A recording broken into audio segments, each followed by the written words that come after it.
Okay, so just to compare that from an architectural standpoint, in many of those parallel processes, you have some higher level language, you have a parallel programming model and an execution engine. An example of that would be Hadoop. So Hadoop has this MapReduce programming model, and on top of that, people are building a higher level language abstraction. And interestingly, some SQL-like languages like Hive, but also others like Jekyll that's been developed at IBM Almaden or picked by Yahoo, which are data flow oriented languages, which also are starting to see some popularity. Another example of such a stack is now the Microsoft stack, which is based on Dryad.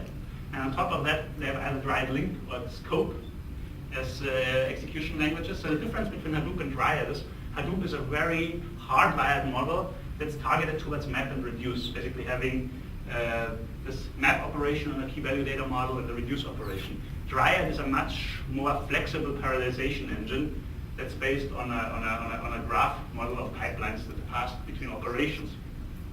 And Dryad is actually used as a version of Dryad for running the Bing services at Microsoft. So overall, we have played a lot actually with Hadoop ourselves. Dryad is not available. We have tried to build our system by extending Hadoop, and we found out that in Hadoop, it's very, very hard to extend Hadoop by additional functionality. So we have started to use it, we have started to play with it to make it to do joins and other kinds of operations. And if you look at the Hadoop source code, you'll see that it really consists of the three operations of map, reduce, and combine, which are very, very hardwired. So it's very hard to make any changes to tell it, for instance, to do things like merge or co-group or other operations. And there was a paper actually even by some guys, I think from Yahoo, who proposed that operation, but it never has been implemented. That's, I'm sure, one of the reasons. So after playing a lot with Hadoop, we decided actually, no, we should and we cannot really use Hadoop. Hadoop has some other difficulties, which is also that Hadoop constantly writes data to a distributed file system between every operation, which often you want it for fault-tolerant purposes, but sometimes you don't. And so that's another reason. Dryad offers more flexibility, and so we felt we actually need a system as a basis for our work and for our research that's more similar to Dryad than to the Hadoop framework. And so for the Stratosphere stack, we have therefore developed, and that's a colleague of mine in the TU Berlin who's running the distributed systems group, has together with my group developed an engine as a prototype which we call Nephilim. So just as a nice tidbit of information, Dryad is actually one of the Greek nymphs. It's a nymph that's one of those Greek characters that live actually in the forests, and that's the Dryads. And Nephilim is actually also a type of nymph, but they are the nymphs that live in the clouds, which we thought is a good analogy here for the system. And on top of that, we have a programming model, which is a generalization of the MapReduce programming model, which we call the packed programming model. Packed means parallelization contract. So it's contracts that describe the parallelization. I'll talk more about that. And on top of that, you would have still your higher level language in many cases, because many people may not want to program in MapReduce. You could even have SQL on top of there, and I think for some applications that might also be interesting, although of course, when you use SQL, traditional relational databases are usually a good choice. I think another reason actually for Hadoop being used for applications that are more SQL-ish or could be done in SQL is that it's free. It's free, and if you see, I'm seeing a lot of people at those Hadoop user group meetings that use Hadoop with a 20-node installation, which is totally the wrong kind of setting that you're using it for, right? But still, it seems to get some popularity in that space. Okay, that's just to set the context and talk about the system. So what I'm talking about in this talk now will be about that packed programming model, to give an intuition about what that is about, what we're proposing there, and about the Nephilim execution engine, and then about how we parallelize operations from this programming model into this Nephilim engine.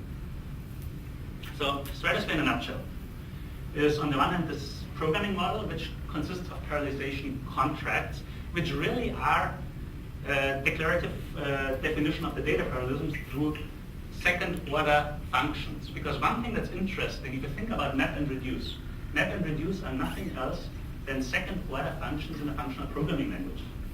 They are functions that take as an argument another function that they apply on everything that they get as input, right? So that's really what map and reduce are about. And the nice thing about the second-order functions is that they inherently are parallelizable, because they tell you how you call this first-order function. which is your user code that you write in your Java program. They tell you how that's called, and that can be exploited for parallelism, and that's what Hadoop does. And it does it for two particular functions of functional programming, namely map and reduce.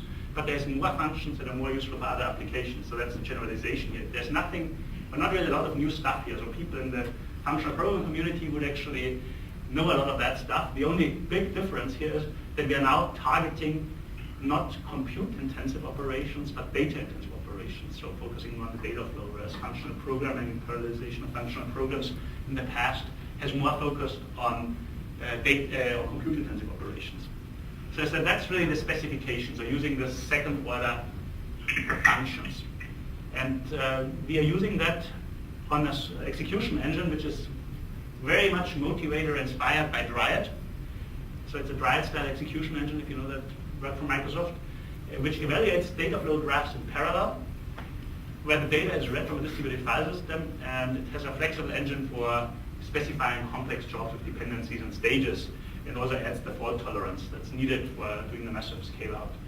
And the interesting observation about the Nephilah system here is, so that Nephilah, it has to provide, on the one hand, the default tolerance with adaptive checkpointing, but also it works, and that's the difference to Dryad, on a virtualized environment. So it's geared towards actually running on virtual machines, so that it can be elastic. And Stratosphere, our project, is really the combination of those two. That is basically having this programming model on top of Nephilah. So compiling packed programs to this Nephilah data flow graphs, and combining the parallelization, abstraction, and flexible execution, and choosing an execution strategy.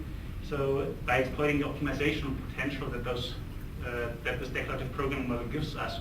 And you will see that there are optimizations, particularly for us folks from the database community, are very similar to what many of you will know from DB2, MPP, but they are totally unknown to the folks that are not being exploited very much, I would say, in Hadoop. So just to give a better intuition about this parallelization contracts, to make that more concrete, I already said that map and reduce really are two of those kind of contracts. They are second-order functions, which call first-order functions, basically with some user code. And what map and reduce really do, they provide those first-order functions with subsets of the input data. So basically they do partitioning, which is what you have to do in your parallelization, right?